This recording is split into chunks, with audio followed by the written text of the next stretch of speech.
Welcome to the Health and Wealth Power Hour, the podcast that provides you with the knowledge and insights you need to achieve physical, mental, and financial well-being. I'm your host, Harlon Pickett, a business consultant who's passionate about helping people achieve a more balanced and healthier life. Each week, we'll deep dive into topics related to health and wealth, including retirement income planning, innovative healthcare solutions, alternative funded health plans, and specific actions individuals and business owners can take to gain control of their finances, have access to affordable quality health care, and achieve peace of mind. We'll also be joined by innovative experts who will share their knowledge and insights on prevalent topics. So, whether you're looking to grow your wealth or improve your health, you've come to the right place. Get ready to be informed, inspired, and empowered. Let's get started. Why does healthcare suck? That's right. Why does healthcare suck? It is our ongoing series that we do monthly, talking about a number of the issues with our healthcare system and how you can avoid some of those pitfalls and traps. Now, I came up with the concept of this because of a Harris poll that showed 70% of Americans believe that the healthcare system has failed them in some way. Well, there's no other definition then, but that the healthcare system sucks. Now, it's interesting because I believe most people think that they get really good care. Now, we obviously hear of instances where they don't. It's not always, roses and celebrations and such. But overall, our healthcare system is pretty rocket. However, healthcare sucks because of the administration and so many other pieces, the difficulties. It's just so convoluted and difficult to go through. As a personal story, my mom recently had to have a pretty major surgery, and everything went so awesome. And the people at her hospital were just incredible. It was an absolute pleasure to be at the facility. It was a pleasure to see, how they interacted with her, and it was awesome. It really was.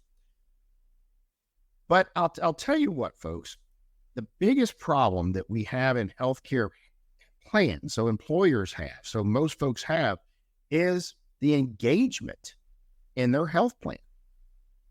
Because if people don't understand what benefits that they have, how can they utilize them properly? If people are not engaged in their health care, if they're not advocating for themselves, if they don't have anyone to ask questions to, or anyone that they feel comfortable asking questions to, then it becomes a huge, huge deal. And we're going to talk about that in depth today and talk about the huge importance of engagement and having your employees really understand, and you yourself understanding that health plan. We are super, super honored to have Sally Pace with us today. Sally is the CEO of Connect Healthcare Collaboration. And let me tell you, she's in all kinds of stuff too. She is going to be heading up the Validation Institute Health Benefits Nation that is coming up in September. I'm sure she'll talk more about that as well. And I am very honored to be a speaker there too. So I'll get to see her in person. I am super, super excited to introduce you to Sally Pace. Sally, welcome aboard. Thank you, Harlan. I'm so excited to be here because, as you know, this is one of my most favorite topics. Not just the pitfalls of healthcare, but how to drive engagement so your members don't have to deal with the bad side of it. Absolutely. Whenever I was kind of reviewing the numbers and looking at what this particular show would look like, you were absolutely the first person that came to mind, because I know that this is a fight that you fight. The engagement is something that is super important to you. A lot of the entities that you work with and work around, that is also part of it. Now, quick origin story. I met Sally at the U-Power conference in Miami back in 2023, and immediately she pointed me out as a troublemaker. Kindred spirits. I can spot my kind, and I had to shush you. You're talking too loud in the hall. It was fun though, and when I say troublemaker, she did. She saw my spirit of turning over the apple cart. So, I knew I was in the right place. Between getting to know her and some of the other folks at U-Powered, I have really built some incredible relationships with a number of those folks, Sally being one of them. All right, let's jump right into this thing Okay. because one of the struggles that we have as consultants, and I know you're on a little bit different side of this, but as a consultant, if I don't know the numbers, if I don't know how engaged the employees are, and I don't have any idea what the data is telling me, because I don't even look at it, then what do I want to assume? Well, I'll put in this awesome plan. Everyone's loving it. But let me tell you, it doesn't matter how awesome the plan is. If people don't understand how it works, it's not going to be good. We implemented a plan in a group that we just knew that some of our concepts were just going to love earlier this year. After the first quarter, we looked at the numbers. Not one single person had engaged in the additional benefits that we put on, hoping that they would really enhance the plan. Not one. Well, we can fix that. Let me tell you, before we kind of dive into that, I want to set the stage about why this even matters. Like, why does employee engagement even matter? And I want to give you three different statistics. Number one, Milken Institute reports that only 12% of U.S. adults are health literate. Those are your plan members, 12%. Medical billing is one of the leading causes of bankruptcy in the United States. So that 88%, I'm doing my math right, that doesn't understand healthcare is also getting raked over the coals with medical bills that they don't know how to navigate. And finally, this is the one that I hope the audience really pays attention to, is that the Hartford's Future Benefits Report showed that 68% of employers feel that workers underutilize available services, what you just mentioned, Harlan. And so when it comes to shifting that, what we preach all day, every day, is that you have to take a marketing approach to really drive results within the health plan. It cannot, you made our point beautifully that we, again, preach all the time. You can have the best plan in the world. They can be the best ideas. But if it's that tree in the forest, if it falls and no one hears it, did it really fall? It's the same thing. And so we work with each component of the benefits spectrum, and we can talk about that in a little bit about what we do. But we have two things that we talk about. One is the rule of 7. You've got to create you've got to create multiple messages to reach people. And it truly, if you think about your own social media behavior, you're served up these ads. We're all served up these ads multiple times before we eat it. Then they hit our subconscious. We don't even pay any attention to them.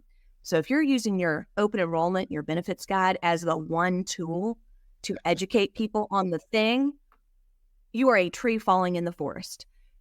They've got to see it. Your employees, plan members have to see something about 4 times before they start to have some type of response. They're either going to love it or hate it. And that's okay, because that's where they can start the decision-making process. And then it's that 5th through the 7th time that they will begin to take action. So rule of 7. The other thing that we talk about are the 3 R's: reach, repetition, and relevancy.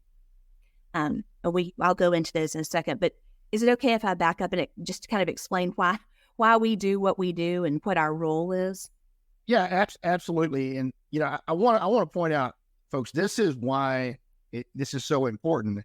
One of the things that we found out from this plan when we looked at the numbers is that even though we had come up with these different things, the employer wanted to do them themselves. They didn't want us to do it. They wanted to be the one to engage with their employees. Well, we had come out with all these different ways to engage them because some things resonate with some people, kind of just what you said, right? You've got to have these different ones.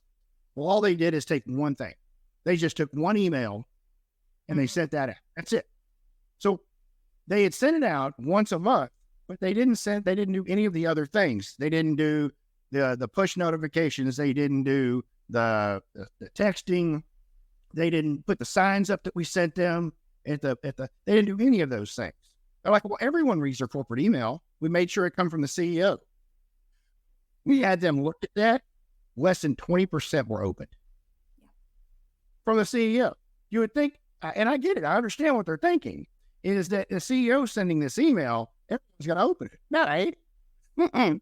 Nope. No. But they are going to take a break, and if there's something in the break room, slides, a poster, they're going to see that. They'll see that. Right. They'll see that. And I want to go back to what you said about open enrollment too. The numbers came out on how much time people spend on looking at their open enrollment, making their decision. Somewhere around 20% take less than 5 minutes. What? For one of the most financially important decisions of their lives for themselves and their family. And then you have the over 50%. And so you got to include that block too, but over 50% took less than 30 minutes. Once again, they're not really engaging in whatsoever. They're not looking at the information. And if they are, they probably just don't understand it well enough. The people that spent 5 hours or more was like less than 5%. No, but that's great, right? Those people actually get it. They're looking hard to understand their benefits. And here's the other part of it. And we know this is probably the case. The ones that are spending that extra time probably have some stuff going on, or they have something in their family with something going on. And they're trying to see how this change or this year's plan is going to impact their continuity of care. absolutely. But it shouldn't be that way. Absolutely. When you're healthy, you should be looking at that too, because you never know what's going to. All right, so I know. Sorry. Here I go. I had to go off on my rant too. Troublemaker. You're a troublemaker. Yeah, well, I mean, it does. It matters, and yet I think tongue in cheek, healthcare sucking is really a reflection of people feeling hopeless, and we say that, especially with the teams of our clinical advocacy team that are working with that 20% of the population that's driving 80% of the cost, most of those members not only are sick, but they are scared, alone, and borderline broke. And they do not feel like they have, they're at the end of their rope. We have story after story. I mean, I got to speak to one of our, I love getting to hear the boots on the ground stories from plan members that use our clinical advocacy services. And she told me, she said, I didn't know where else to turn. My husband, who's on the health plan, had already been to 9 different doctors, and no one could help us, regional doctors. No one could help us. They basically just shuffled us to the next one and the next one. And she said, and then he was prescribed some medication. And so I thought, well, I'm at least going to call this resource my employer offers and ask about the medication and see if there's a better deal I can get, any interactions. And from there, she learned about this Centers of Excellence Second Opinion program that her employer offered for free, Edison Healthcare, and didn't know about it. They offered it for free. Her husband went within a matter of days. He had seen another physician, was accurately diagnosed. And you think about that's your employee. So she's not the one that's ill, but she's the one that's showing up every day, totally consumed with thinking about what her husband is going through, how it's going to, he's debilitated. He literally lost function within over a couple of months. So he couldn't work. So it's a snowball effect. And so the importance of driving engagement, of educating members, is so crucial. And, you mentioned email, slides, but I hope that people will also take a look at, again, these traditional marketing methods. So do you have an intranet? Do you have, video is huge. Over 80% of the U.S. population consumes information. Now that's children too, but hey, they're future healthcare consumers. Well, they're current healthcare consumers, future healthcare payers, by way of video, because that's how people are gathering information or being taught. And COVID really exacerbated that in a good way. Yeah. So when I was mentioning my mom being in the hospital, while I was walking down to get a cup of coffee, there was a lady pushing a big stand with a TV on top of it. And she's pushing this thing. And on the TV is a guy dressed like a doctor. And they stopped at the nurse's station, and the guy says, "I'm looking for this patient." The guy on the TV said, "I'm looking for this patient." And he's like, oh, that's going to be in room 243. And so she rolls him down the hall. And I'm like, okay, now I've seen it all. And so I stop and I'm talking to the nurse and she goes, well, by doing this, now we can offer neurology. And there was something else, I don't remember, that we don't have on staff at this hospital. Mm-hmm. But when somebody has something going on that needs to be seen by this type of person to help explain what we found, we roll them in there. Like, that's cool, right? So just speaking of your virtual, look at how awesome that is. Look at what's possible. And we can't even get an employee to look at what their benefits are? Really? It is, it is a huge chasm because there are so many incredible, innovative solutions. You think about just in the pharmacy space alone, there the strides that have been made over the past decade in pharmacy solutions and how to make sure that your body interacts properly. But yet again, that lack of attention and focus. I want to talk on your engagement and coming up with unique ways to engage as well. One of our largest clients, we were having a conversation with them about interacting, and they asked us kind of how do we interact as a team, and we said, well, we've come to use Slack quite a bit, and they said, well, we have a Slack channel. Can we do a Slack channel so that people can actually ask questions, live questions, whenever they have something come up with your team? Why, yes, you can. And so we implemented this Slack. It's a group of 138, and all weekly we get different questions. Sometimes like, what card do I use for this? Whatever. I mean, it's basic things. Sometimes it's like, you probably shouldn't be asking that on this channel. We'll go ahead and erase that. It will call you out. But it is, it's been great. It's been great. We've asked a number of other entities if they'd be interested in doing it. Not everyone's quite as technically advanced as that particular company is. And most of our groups are really small anyway, but it's just if you can find a unique way to do it and it works, be open. Well, Harlan, I think you're at the very core, what you're sharing that is so important is that as adults, we are not prone to ask questions on our own. We have to be given permission to ask questions because otherwise none of us want to feel dumb. We have worked too hard and gotten too far in our careers. And that's just not, it's human nature to not want to ask questions unless we are invited to ask them.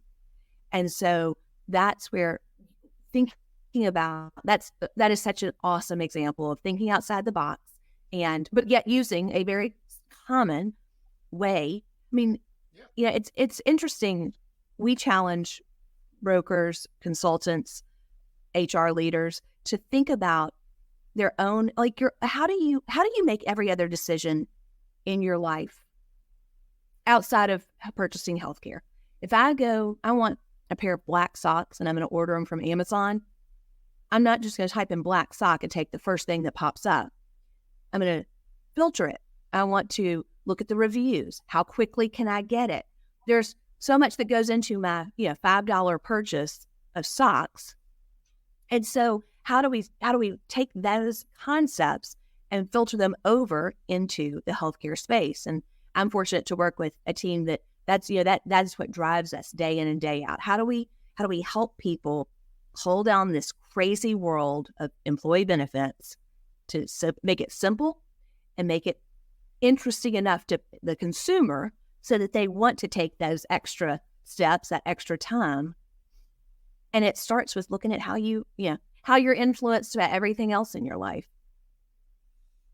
All right. So, Sally, you told me as we were getting ready for this thing that you had some statistics that would just really, shine a super bright light on what we're talking about. So let's jump into some of those numbers so we can talk even more in depth on how to avoid those particular numbers. Okay. So let's go. I've got the three that really I think are important. The Milken Institute, about 12% of U.S. adults being health illiterate or health literate. So the vast majority of Americans do not understand healthcare in general. So when you put together content, one of the things that the biggest mistake that consultants and employers make is this whole world of acronyms. We live them.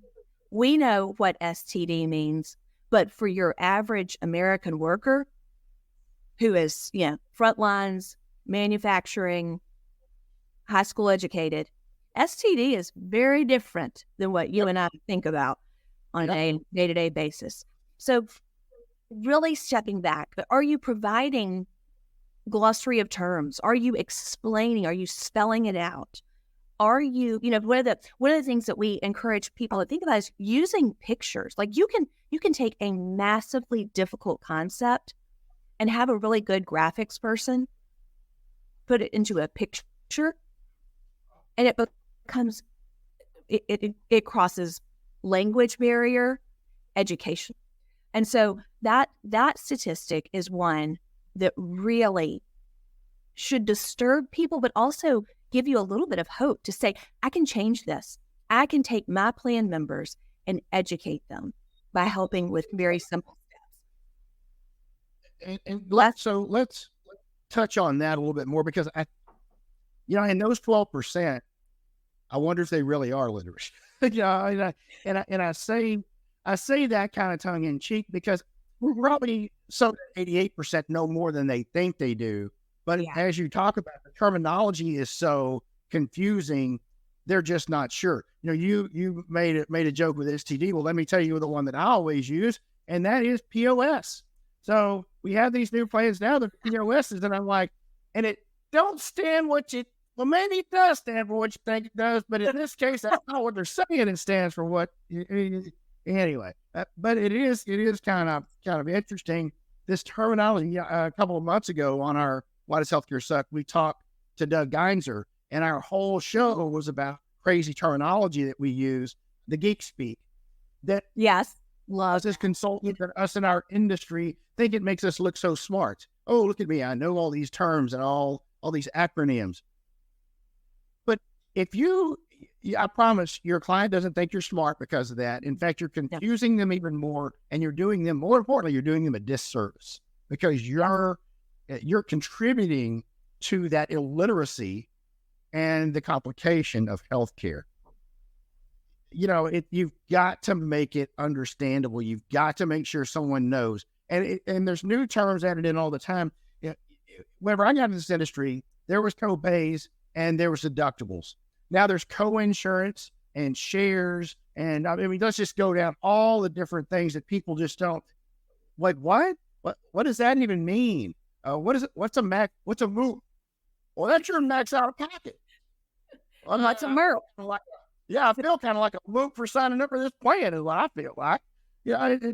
And so when you don't explain things well and people don't understand what they're getting, is it any wonder why we're in this illiteracy? Is it any wonder why they only take 5 minutes? They don't care. They throw a dart, or they simply choose the cheapest plan because I can't tell the difference. Exactly. The best thing that anyone listening can do is to go and find themselves a middle schooler. And borrow one. If you have one at home, use them and ask them when you're trying to explain these difficult terms, a middle schooler is old enough to get high level concepts, but young enough to say, tell me more, or what does that mean? They're not embarrassed to ask questions. And if you can describe whatever the thing is, biosimilars or, whatever it is, in a way that they can understand it, then you're onto something. Then you can go back to your population and put those pieces together and put it in front of them. And that's really the only way that we're going to move the needle on helping to educate employees for them. If you're working with that middle schooler, then too, they're also not afraid to laugh at you and laugh and point at you and make fun of you. And I feel like sometimes that's kind of the looks that you get when you're at one of those enrollment meetings as well. So, but the adults don't actually do it. The middle schoolers will have no filter. So, Exactly. And then I want to bookend the statistics that I shared. I want to go to the one that is that the Hartford's report on future benefits, talking about of the employers that participated, 68% of them feel that workers are underutilizing available services.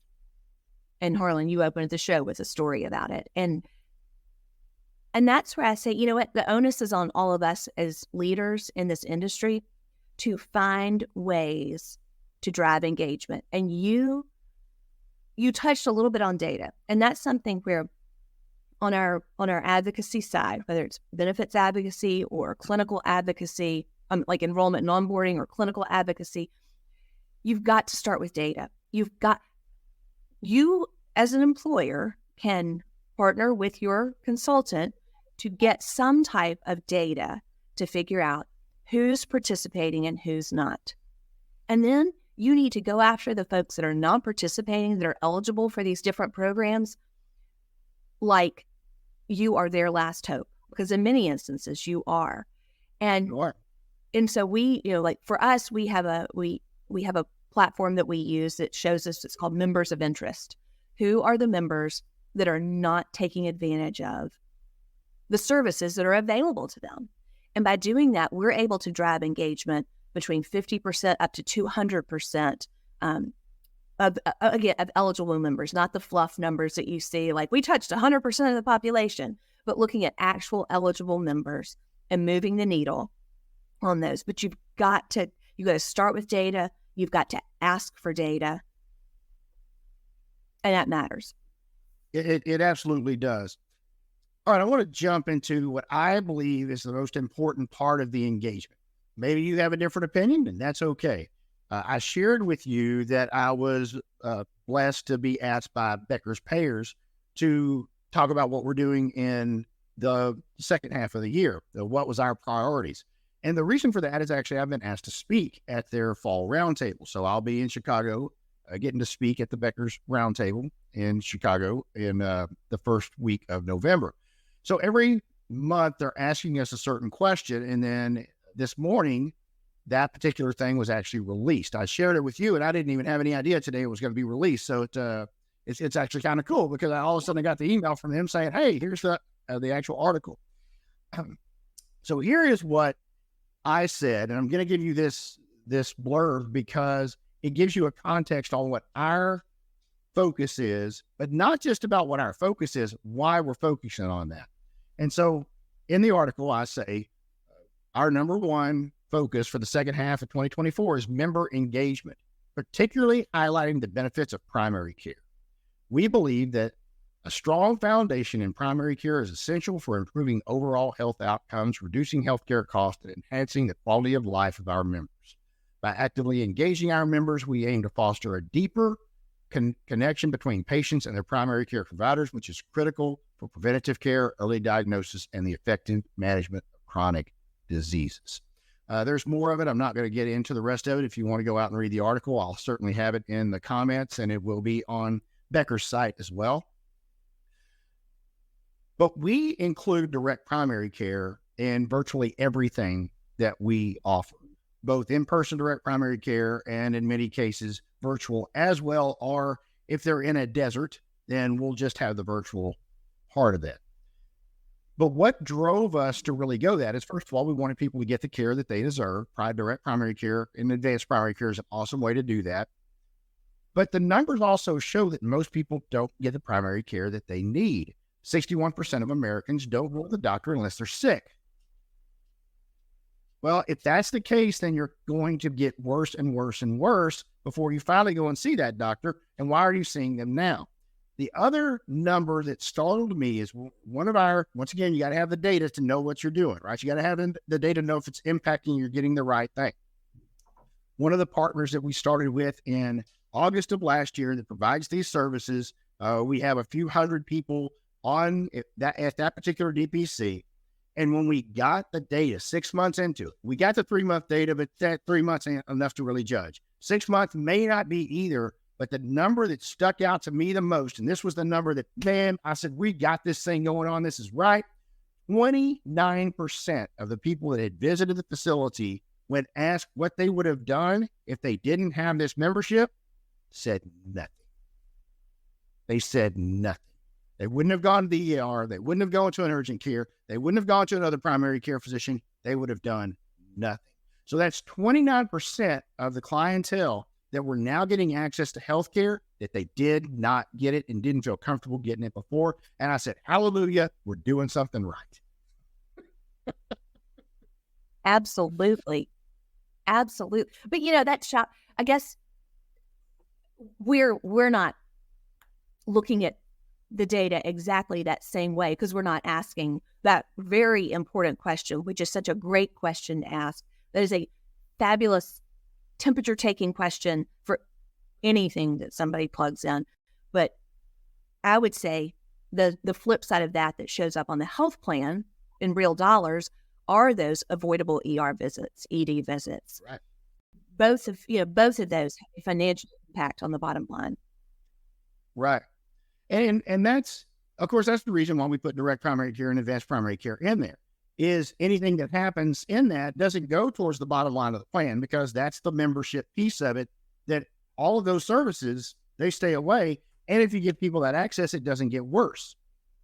While there was a good number, it was like 16, 17% that said they would have went to the ER instead. That number wasn't, while that's of course of huge savings, that number wasn't as important to me as the other number of people that said I would have done nothing. Because while some of them may not have had a big deal, right? Maybe they were just going to be fine anyway. There's going to be a huge number of that percentage that ended up having things worse, that ended up in the ER, or ended up that now they caught a chronic condition. Now they found something there and they can now start getting that treatment. So that's what was huge to me, is now we're changing the dynamic of that group. We're helping them build that relationship with primary care that they may not have had in a long time because of the huge waits to see a doctor. Because, when you call your doctor and say, I'm sick, doc, I need to come in, they're like, we got you down for 2 weeks. Yep. Well, I'm going to be dead or wet by then, so it really don't make any difference. I'll just head over to the ER. Well, that's what we would recommend. Stop recommending people go to the ER if they're not, in a life threatening situation. ER is not the place for you. No, it can create so many more problems. But a lot of us in our circles talk about the 20% that drives 80% of the cost. Right. And to your point about primary care allows that I hate to use it, ticking time bomb, the person that is going to for sure be in that 20% that's going to drive 80% of the cost, by not mandating, but offering in such a way that it's appealing and readily available primary care, you are able to kind of start to stratify your members and say, you know what, these are the folks in the plan that weren't showing up before, that really do need a lot of help. They do need attention.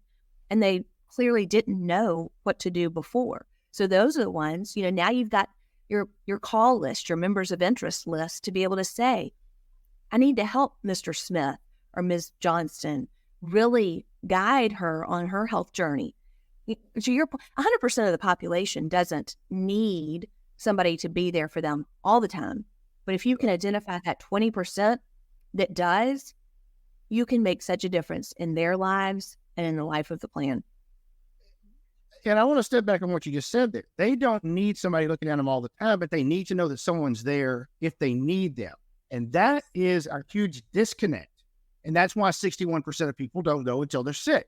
Because if I'm feeling just a little bit, or I'm kind of wondering, or I'm not getting my regular annual care, I don't go till I'm sick.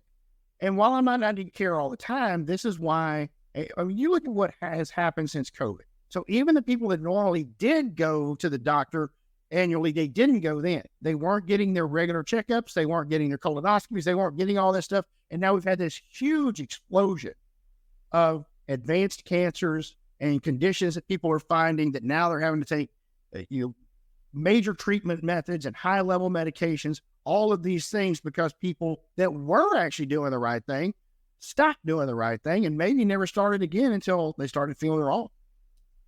Yeah.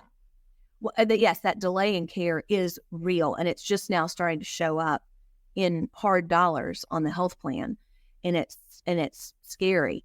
That kind of goes back to what we call the 3 R's: the reach, the repetition, and the relevancy. And I want to talk specifically about relevancy because Yeah. if you have access to data and you are using data, I love you, Harlan, and I love Kelly, but I probably don't need to target you for maternal care. Because my guess is you're not planning on getting pregnant anytime soon. But I could target my 26-year-old male and female employees that are kind of that, family planning stage. And really, when you don't have, in other words, you don't have to be all things to all people and tell all the things to all the people.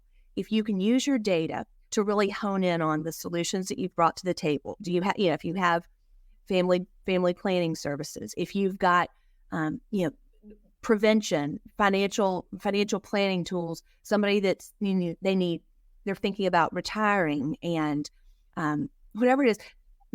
When you start to look at your population in terms of the slices of the benefits you're offering and make them relevant to those people, you can really move the needle. That's where people do start to pay attention because it's the what's in it for me. If I know that you're serving me information that matters to just me, I'm going to pay attention. Now, the primary care and advanced primary care, that's for everyone. That's a huge deal. But when we start to look at other pockets of the plan, you really need to think about relevancy and who within your population needs to have this information. Yeah, I agree with you. I'm going to touch one more thing on primary care because if you're not making sure that primary care is front and center and everything's kind of built around primary care on your plan, you're not going to have better control of your cost. Now, primary care typically is not the big driver. That's not going to be the big cost of your plan.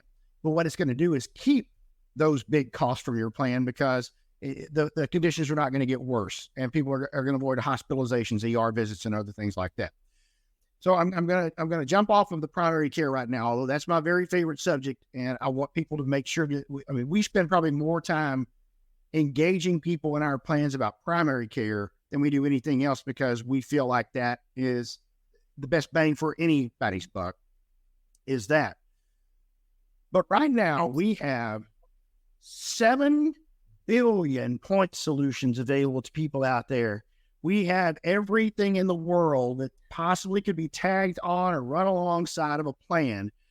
I was at a conference in Houston the other day, and someone told me that they had 70 point solutions along with their health plan that they offered to their employees, and none of them had very good engagement or participation. Engagement participation. Yeah, exactly. Shocking. Right? How could they differentiate any of those? So the question I have for you is, what are you seeing right now? Because I'm going to talk about the disconnect between HR and employees here in a couple of minutes. But what are you seeing? What are the numbers telling you that employees, not employers, not HR, that employees actually want as a benefit and are utilizing right now? Not some pie in the sky thing that's out there, not somebody from a vendor telling you need to have this, but what are you seeing, Sally? Absolutely. Well, point solution fatigue is real. It's real, I think, on the consultant side because they're inundated day in, day out with the next best thing. And to your point, down to the employee level, you give them too many choices. It's like, the Chinese buffet or the Chinese menu that has 3 different pages of stir fries to choose from. It's overwhelming. What we're seeing, oddly enough, is this shift away from just straight technology. I think everyone clung to technology during COVID. And even, I joke about QR codes are great as a tool to use for communication. Even my parents learned how to use a QR code instead of paper menus during the days of COVID and the all that we had to adjust to. But people went so heavy on the app side because it was a quick fix that now what we're really starting to see is this shift towards engagement with people. So, we're talking about like advocacy, clinical advocacy, because people want a person to talk to talk. They don't want a bot. They don't want, some chat thing. So just start the conversation. No one, this is why, we joke about the Blue Cross Blue Shield hotlines get terrible ratings, because when you are diagnosed with cancer, you're not going to, jump online and start chatting on, or are you going to, call it a random 800 number to discuss this very personal diagnosis? So this mix of technology and people, platforms and people, that's the biggest, giving in-person enrollments, giving a benefits guide, meaning a person, an advisor that can walk through that plan and help make wise decisions. There's very much this shift. And it probably is partially due to we were all isolated for so long. And for those of us, especially Harlan and me, that are social, that, want that engagement, it's more natural. But even anyone, we're seeing this move from just technology-based, just platform-based, to a mix of platform and people.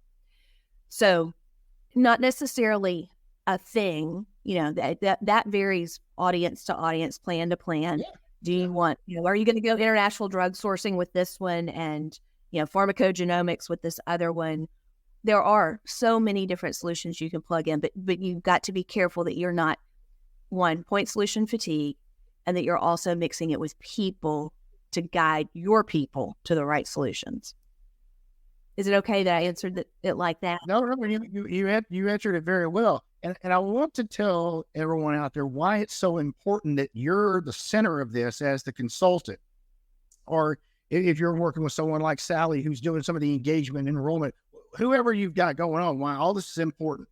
A study that came out here a couple of weeks ago that was focused on HR said 85% of employees do not trust HR. They will not talk to them. They will not bring issues to them because they feel there could be, that they'll be singled out and that there could be blowback on them, that they could be negatively impacted in their job. So when we turn to HR and give all the information to them and say, these are the folks that are then going to make sure everyone is educated and answer questions, they're not going to do it. They're not going to. If you're not involved, if you don't have an advocacy team for them, if you don't have a number, best if it's one number, if you don't have a number for someone to call when they have questions, that's not HR, your engagement's going to be terrible. People are not going to understand their plan. It's just a long time. I'm not saying anyone that HR people are bad, but in the employee's mind, they are, and that's all that matters. That's really all that matters. Well, and Harlan, nobody that, that's also the same group that navigates the salary increases with your manager. And so I sure don't necessarily want you to know that I'm having a mental breakdown right now, because that's going to impact my paycheck at some point. Not that I have a mental breakdown all the time. If you know me, you know. But that you have to think about what that trust. And we talk a lot. We have lots of phrases but trust equals influence. And people have to trust you to be able to influence them. And you just shared a statistic that is mind-blowing, but it's real, and you got to do something about it. Yeah. All right. So we have a comment here or a question from Jim Turner. And I'm sorry I didn't see it till now. I thought this thing was going to automatically update, Jim, but it did not. But if you're still around, hopefully you're still on. So the question is, how do you get the message across to the employees about their real dollars, their real healthcare costs, and the impact on their finances? So let me kind of unpack that a little bit and see if I understand what they're talking about here. Mm-hmm. So one of the misconceptions that I believe, well, it's not that I believe, but we know this is actually true, is that in a traditional setting plan, without education, when an employee has a insurance card, I don't care which one it is, Blue Cross, Humana, Aetna, it doesn't matter. That is in their mind, it is an unlimited debit card or an unlimited credit card. They may know what their out of pocket is, or they may know what their deductible is, but they don't know anything else. They have no idea how this impacts the company. This, in my opinion, is where advocacy shines, because if they were called the advocate first, they can explain to them the impact of what's happening and why, if you go down this pathway and use your unlimited debit card, stop wondering, and you're spending hundreds of thousands of dollars or even tens of thousands of dollars, stop wondering why you're not getting a salary increase each year. Because Blue Cross is getting a salary increase. That's who's getting it. Blue Cross is getting your salary increase, or Aetna is getting your salary increase. You're not getting it because you are not being fiduciary of your own self, of your own healthcare journey. And when you're not, the health plan suffers, and you then suffer in turn. And Jim said we're right on target. Absolutely. So that's where we're going with this one. Good. So I'll tell you a couple of things. Yeah, a couple of things on that. All of us, well, maybe you have had the good fortune of never having to buckle down and look at finances in your own family, but I'm guessing that most of the people participating have. And you need to approach healthcare spend with your employees the same way that you would your family finances. Have honest conversations. If you've got an overwhelming number of diabetic folks, population, and you know that you're spending, let's call it $35,000 a year on average for diabetes management, and you're not conveying that to the plan members, and there are ways to do it. I'm not saying just cold put it out there, but there's not an employee on the planet who would like to be educated in a way to save themselves money and save their company money, because that will come back to them typically in new computers, pay increase. Your point about spend, most employers, if they have folks that travel, have a per diem. You can spend X number of dollars on the flight, hotel, and this many dollars on meals. Treat your healthcare the same way. Talk through what it means. And one of the biggest tricks that we use, and again, this is a little marketing tip for everyone, drug spend. Most employees, most plan members have no clue how to navigate the actual pharmacy system. When you've got a preferred pharmacy list, especially if you're using a transparent PBM, do this. In wherever you're posting information about pharmacy, put the logos of the pharmacies that you want your employees to go to, because it is a mental mind trick where they start to see where they're supposed to go. And if they see, let's call it,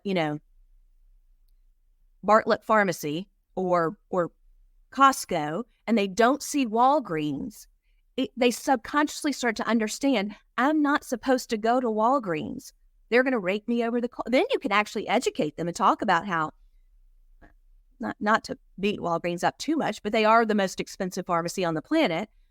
And so you can use these tricks to really educate employees without having to go real deep. There. I'll get out my touch on that real quick. So this is funny you say that, because I've had employees then tell me, well, that's where I get my prescriptions at Walgreens now, and they're free. No, they're not. They're not free. They're free to you, but they're not free to the plan. So let me show you some numbers, Mr. Employee, right? And it's like, well, that's where I've always went. Okay, I get it. I understand. But this is one of the fights that we have, because if they don't take any financial responsibility, just like what you're talking about, Jim, if you're not really explaining what the real dollars are, they don't feel, they almost feel like they deserve to get that. This is the big fight on weight loss medications, right? This is the big fight on all of the GLP-1s, is people say, it better be covered by my plan. And people are leaving jobs and going to work at other places because certain companies have chose to cover them and they haven't. They have no idea what the cost is. None. Absolutely. No. And this is where, as consultants, you can do something about helping these employers not be penny wise and pound foolish, because it would, I would dare say, be worth, let's call it investing in a $1,500 video that's an explainer video about the true cost of drugs that is put on that company's intranet or run in the break room or sent out in a company newsletter to save hundreds of thousands of dollars on unnecessary drug spend down the road. I was at that conference in Houston. It was mostly employers that were there. I was not a speaker, luckily for them, because I was coming out of my seat half the time saying, oh my gosh, I cannot believe that you would make this decision. And their law. A lot of it, they did. They talked about GLPs a lot. They talked about not just them, but other medications that they have chose to cover. And they're not doing any type of alternative sourcing of those either. So they're just paying a high price. And of course, they're working with the PBMs that 80% of people work with. And, it's so interesting to me that even when, in other words, my point is, even when they know it's the wrong thing to do and they know it's driving up the cost of the health plan, they're doing it anyway. I don't know what we can do about that. I don't know until the employer then, we had a session, Chris Deacon was there, and there was a session there that was talking about your fiduciary responsibility.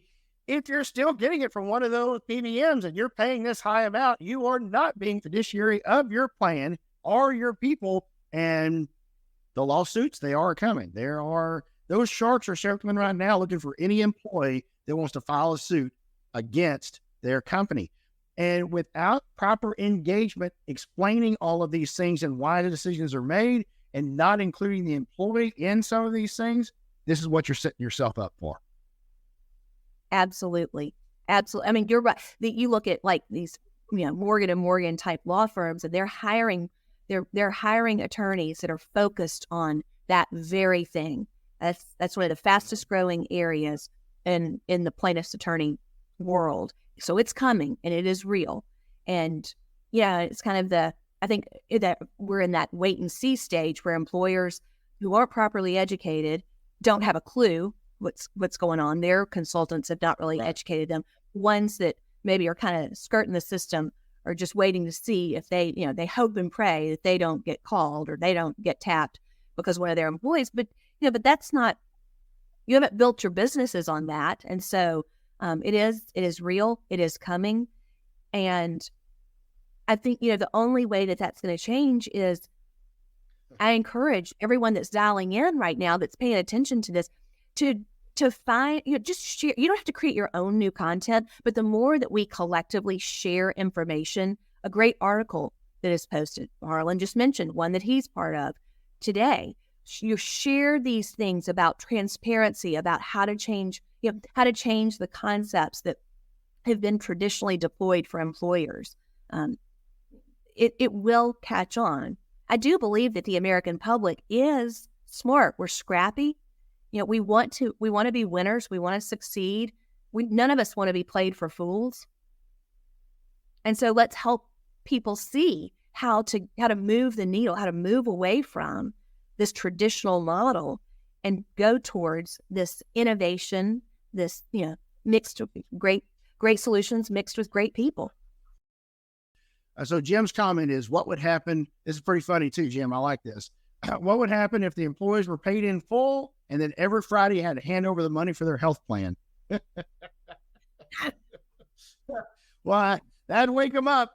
That would wake them up. Unfortunately, I think what would really happen in that case, Jim, is they would all leave that company that was doing that because it would freak them out so bad they'd have to go somewhere else.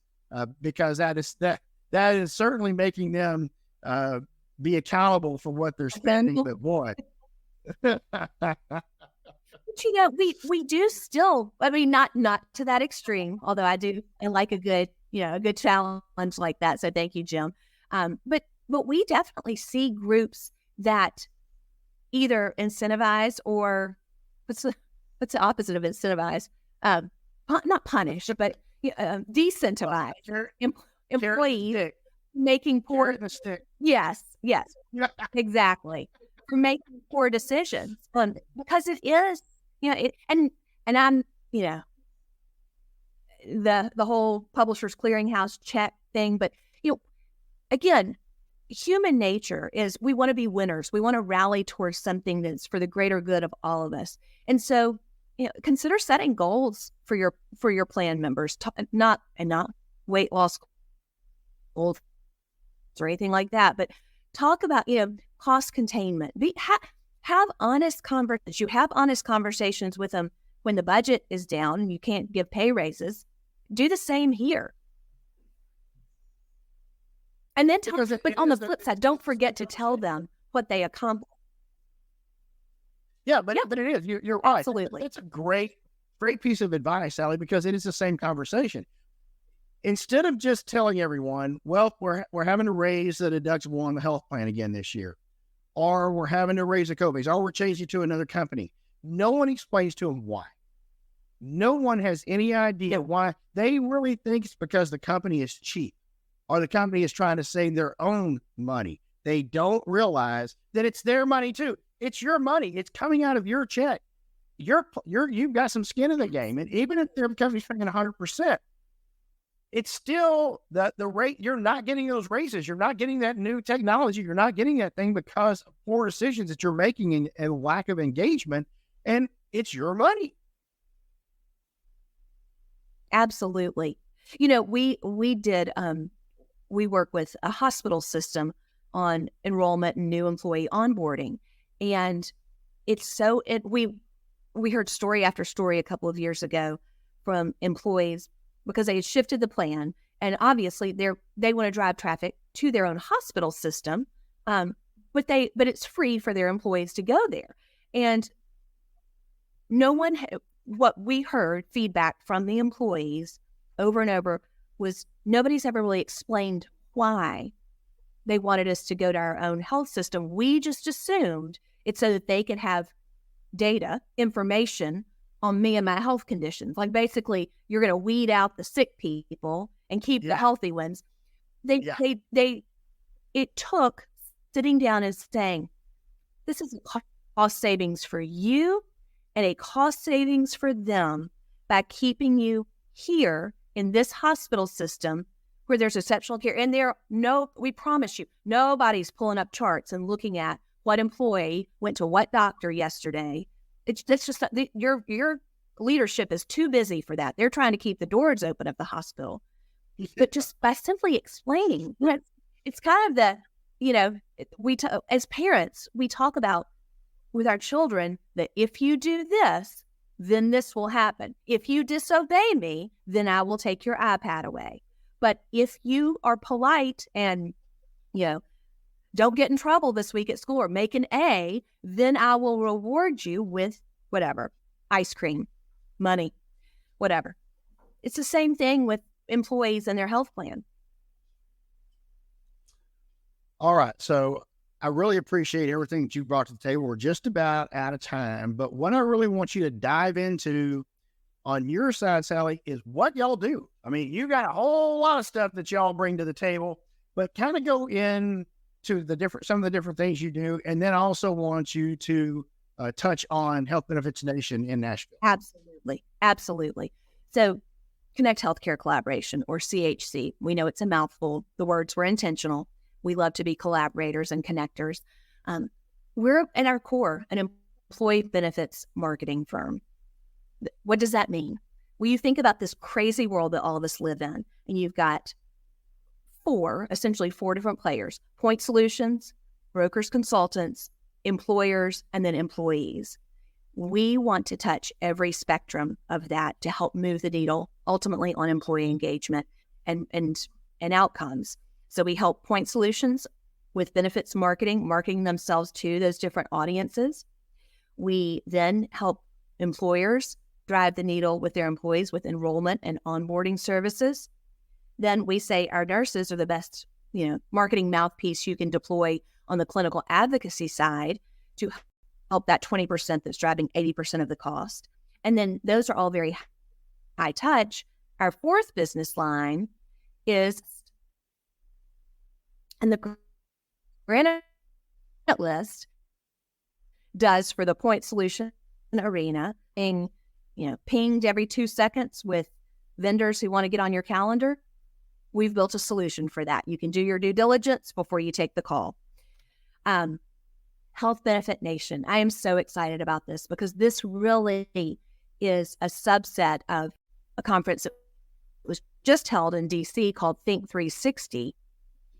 It is a time where there will be segmented out for consultants and benefits leaders to come together September 6th through 8th in Nashville.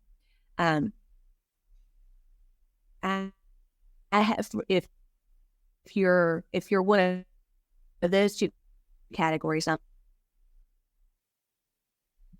and it's going to be 3 days of way beneficial information from hearing from your peers.